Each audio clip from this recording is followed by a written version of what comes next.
Yo, what's up everyone? This is gonna be the very first episode of Yaha'S garden. That's my garden and I'm Yaha. This is actually my indoor garden. I have lots of things planned for this channel, but before I get to all that, I want to give you guys an introduction to what I currently got going on in my garden. It's nothing crazy like 10-20 acres, but I do think I'm off to a great start. I'm gonna start off with my indoor garden and what I got going on in here. I'm gonna start with the left side. Over here I got my brandy wine tomatoes. These are from the 1800s. They're the best. They're like 2-pounder tomatoes. I'm gonna have a separate video on all of these strains just so you guys can see them grow from like seed to harvest, just in case you guys are interested in that. Here are my poblanos, and these are doing really good. Oh, these over here are jalapenos. These are growing much faster because they got a smaller pepper. That's what I've noticed. These to the left are tomatillos. These are super sweet 100. I actually had a sun gold along with it, but they died. I guess the sun gold was kind of weaker, so it didn't survive. Right now I only have these two. I'm thinking about regrowing the sun gold because it's supposed to taste really good. Over here, these are the same thing. These are my backup poblano just in case any of these dies or get a sickness or disease. Just like this one, it looks kind of sickish. Sometimes things go wrong, the strain isn't good, so like you need your little backups. Sweet basil, and these are mullein. But other than that, that's all I have in my indoor garden right now. These are all just seedling starters because I don't want to put them in rough conditions, like in the outdoor conditions. Once they get a little bigger, I'll put them out into the outdoor garden, and that's what I'm gonna go show you guys right now. Let's go check that out. All right, so first I'm gonna start at the bottom where I have at least 1 to 2 strawberry plants per pot. Right above this, I'm growing a red Russian kale, and it's doing extremely well. You can see it has no disease, no pest, and the leaf looks incredible. It's like the bottom's perfect, the top is perfect. I haven't had any issues with this one. I have a total of 8 red Russians and 2 curly kales. Right next to this red Russian is a curly kale, and this one's a little harder to take care of because the curly kale just attracts so many pests. They can hide inside it and just like create a little home for themselves. So this one's a little bit more difficult to grow, but it is worth it. It looks nice, they both taste good, and you can do a lot with this kale. And right here I found another big red juicy strawberry ready to get picked. Sometimes I miss him, but I'll probably come back around after I finish recording the video and pick it. You can do a lot with kale: salads, put them in burgers, sandwiches, whatever you want, smoothies even. Right next to it I got at least 20 to 30 sugar canes, all growing at different paces. Aside from that, I got some of them shooting off little offsprings and cloning themselves. These two had one, and these are one of my biggest ones, but they just kind of chill here. It's my first time growing them, so I want to see what's up. This red rose just popped up, and I have more white ones on the way to blossoming. Right underneath this I have a strawberry ready to grow. I'm gonna hit you with that strawberryception. Right underneath that I have more strawberries, a mint plant on the side, and a random cactus, 2 strawberry runners. Right next to it, this plant is known as a Vix plant, but it has some real crazy name like Plectu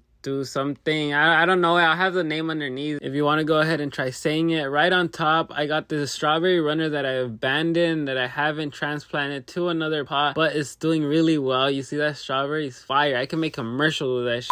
Over here I got unlimited runners that I just keep potting up. This is a mint clipping that I grew and potted up. In fact, every mint plant that I have originally came from this one, and I kind of destroyed it, and I just left enough mint in there for it to regrow itself back. This is a Better Boy tomato, and there are currently 8 to 10 tomatoes on here, and I just took about 4 huge ones yesterday. Here are the last ones that I'm allowed to ripen. After this I'm probably gonna throw this plant away. I have 10 more tomato plants on the way. Right underneath I have a lavender accompanied by a strawberry plant. It's still trying to grow, you know, it's still small. I need to give it a little bit more time. It has 1 little flower. Over here I have an onion leek, I believe. I threw a few seeds in here and I forgot to put a label, but honestly this was just a test run to see how easy or hard it is to grow onions. This right here is a neglected thyme plant. I had it under 0 hours of sunlight, and now I'm in the process of reviving it. Zucchini and squash forest. I just threw a bunch of seeds in here just to see what would happen and gave it very minimal care, and surprisingly it's doing very well. All of the cherry tomato plants that I have in my garden are all volunteered, self-sowed plants. The original cherry tomatoes that I planted from seeds would die or get diseases, so what I would do is keep the self-sowed one and then just cutting off the old one and growing the new. I got my rosemary here that I often cut from. This is great when you're grilling and chilling. It makes everything smell so much better. German chamomile chamomile. Sometimes it's got some and sometimes it don't. I have gotten a good handful from this. I haven't gotten too much because it's still small. It has to bush up a little more, but it does smell great. And I've noticed that it's attracted a lot of ladybugs, bees, and all those beneficial insects. More chamomile, another strawberry, and this over here is the mother of all strawberries. This is the one that had all the runners. This is where I've gone in every single strawberry plant that I own, that I have in my garden. They shoot out runners like crazy. Like, you wouldn't believe how many runners I've gotten. I've gotten over 20-30 runners just from this plant. Like, it's crazy. The runner has runners. That's how insane it gets. Like, you have like clones having clones having clones. Like, it's crazy. Over here I got my aloe vera. I got two types of these. I believe one's better for your hair and skin and the other one is good for eating. I also had mint under it. Right next to it is my chili tree with a strawberry on the side. This is like a tree trunk. Like, straight up, I could probably make 100 sheets of paper with it. It's just thick. Nah, but for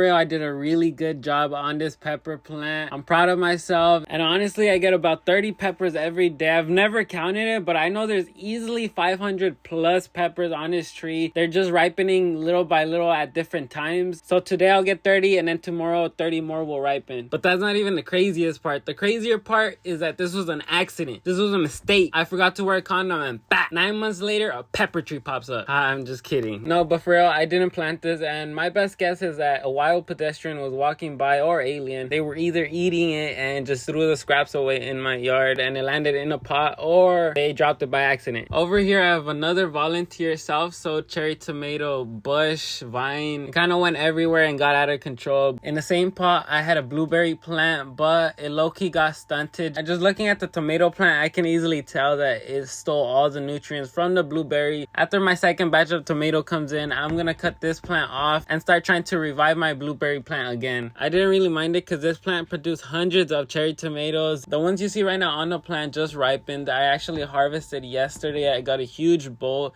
Just so you guys won't think I'm lying, I'm gonna show you guys the bowl that I harvested yesterday. I harvest this amount every other day, and this vine is insanely huge. Like, it's well over 15 to 20 feet, and it continues producing little bundles of 6 packs, 8 packs, 10 packs of cherry tomatoes. You can see right here in the back, underneath, they're all hidden. They almost look like grapes. Since the tomato cage wasn't big enough, I started using my nopal tree as support. Right underneath is what a strawberry looks like at its beginning stages in life. It starts off as a flower and then it starts developing a little strawberry ball. It almost looks like a little baby strawberry inside a little flower. Under here I got a little 6-pack, maybe more, probably 8 to 10 strawberries in total for this little strawberry bush plant. This right here is what I like to call my nopal tree. It's my tomato support. It honestly does a lot, and it creates nopales in bunches of 10, but I just recently harvested. I ate like 10 of them. I made a huge bowl. It was good. This is my oregano plant. If you look in the inside, you can see it's regrowing again. It was semi-neglected. I don't know exactly what kind of tree this is, but to me, it looks like a Christmas tree, so I just call it Christmas tree. I don't know. If you guys know, comment it down below what type of tree this is. Sweet basil with a strawberry on the side. This smells so good. Like, just having it in your garden will make the area smell a lot better. Just even if you don't eat it, but you should eat it because it's really good. This is my blue agave plant. This is one of the biggest ones I have. I have maybe 15 to 20 agave plants in total. This plant is mainly used to make tequila or alcohol, but what a lot of people don't know is you can actually use it as a sweetener rather than using your grain white sugar. It's another healthier alternative than sugar. Alright everyone, last but not least, this is my award-winning tomato plant in my garden. I got a strawberry on that side, another strawberry on this side, and this is what I was talking about when I said that my tomatoes self-sow themselves. So this is a little baby tomato plant, and basically what happens is when the tomatoes ripen and I forget to pick them, they'll fall to the dirt and basically plant themselves. As I start going up, you're gonna start seeing the crazy amount of strawberries that this plant has produced. It's just wild and insane. It's crazy that I didn't even put that much work into it. And so my goal is for everyone who is currently watching this video to be able to start their own garden easy and with no work at all. You know, just a little bit of work. Just add a little water and that's it, you know, every other day, and some dirt. Other than that, easy. All right, everyone. So this is gonna be the end of this video. If you enjoyed it, please like and subscribe. But don't subscribe to help me out. Subscribe to help you out. Remember, you can never know too much. Plus, everyone who is subscribed will be notified every time I post. I will be posting weekly. I have lots of videos planned for the future. The last last thing I want to say before I end this video is be good people and fuck all the haters and the lames.